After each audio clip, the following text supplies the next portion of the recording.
Really what we're talking about here, and it leads into our next piece, is improvement systems and how you improve. And as we all know, any improvement system worth its salt exists for one reason and one reason only, to help organizations better serve customers. And I don't think we can ever lose sight of that very important fact.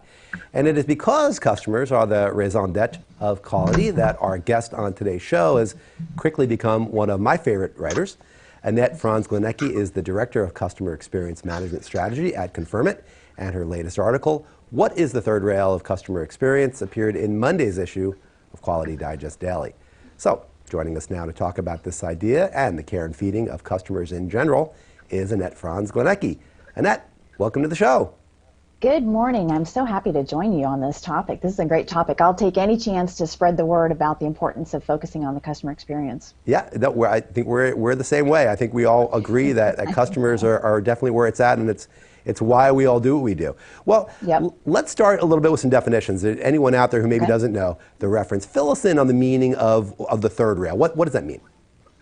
Well, the third rail comes from, obviously, the railway systems, and that's the rail that supplies electricity, to the trains. And it's the one that, it's always the one that we see in movies. It's like, oh, don't touch the third rail, you're going to fry. So it's a very charged, in this world, a very charged topic, right? So any topic that is potentially dangerous or could lead to career death or just, being banished to the corner and never to speak to you again is a topic that's referred to as a third rail. It's really used a lot here in the U.S.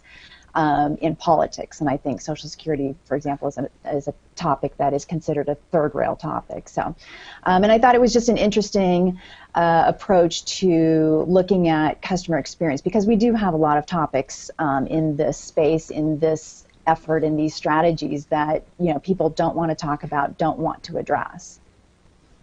Yeah, they don't want to address them, but I think we all understand that they're important, because obviously, third rail means something that's important. A third rail isn't something that's unimportant, yet you don't talk about it. It's stuff that needs to be talked about but isn't. So in your piece, what I loved about your piece, which I thought was great, was you pass along the thoughts of a lot of leading customer experience practitioners like yourself about what they believe constitutes the third rail in this field of customer performance and customer excellence. So which of those statements really resonated most with you?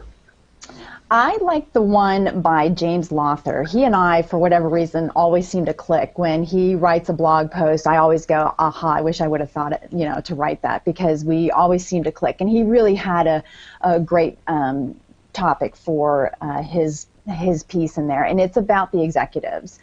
And I'll just real quickly read what he said, because it really, brings home the point about executives and the topic of, the importance of the executives to actually executing your strategies to, facilitate a great customer experience and all of that. And so he basically said that, the executives are the third rail because they want to focus on looking good themselves, about their own prestige, about meeting their targets, about making sure they get their bonuses and their, BMWs, and nobody has the guts to go and say, hey, executives, you're the problem. And as a matter of fact, one of the comments that he made on a previous blog post of mine where I had written about how to get executive buy-in, his comment on that blog post was, maybe it's time for some new executives.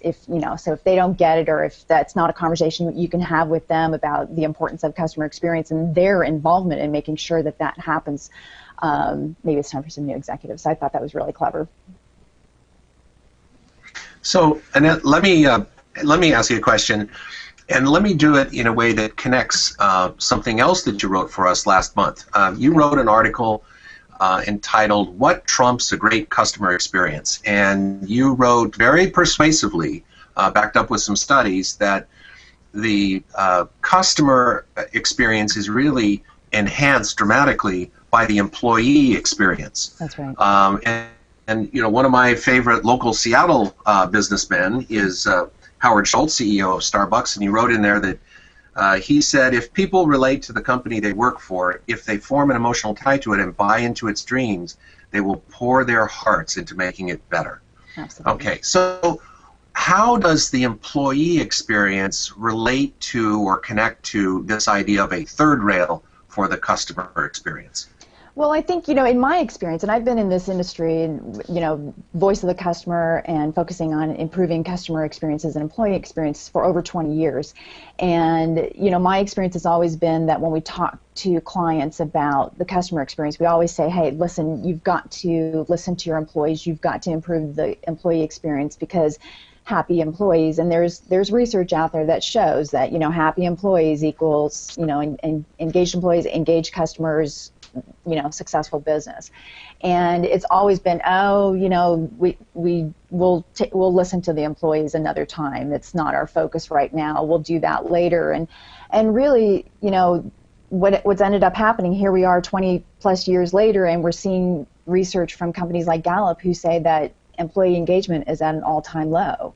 And, so that's a problem. And the other problem is, companies think that, I think there's still issues around what does employee engagement mean. First of all, what is employee engagement? And then, making that connection to how it drives a great customer experience. And a lot of companies think that employee engagement means, hey, we've thrown a party, we've got free food for you, we've given you health insurance, you've got vacation, what more do you need? Why aren't you happy, And there's more to it than that. Employee engagement is really a two-way street. The conditions have to be right, the stars have to be aligned, but it's not impossible, right? You've got to make sure you hire the right people, and you've got to make sure that your organization facilitates the employee becoming engaged. And a lot of that has to do with making sure that they understand their contribution, letting them know that their contributions matter, communication.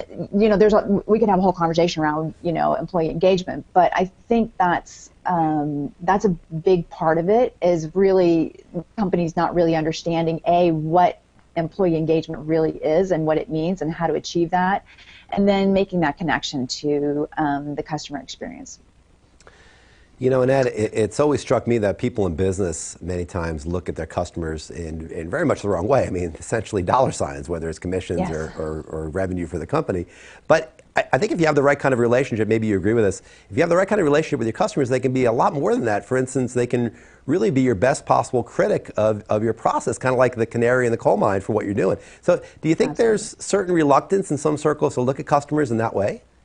I think it's a mixed bag. I think we see that a lot of companies are listening to customers. There's some Gartner research that's been out there for forever that basically says that 98% of companies listen to their customers, and I think that's the start, right?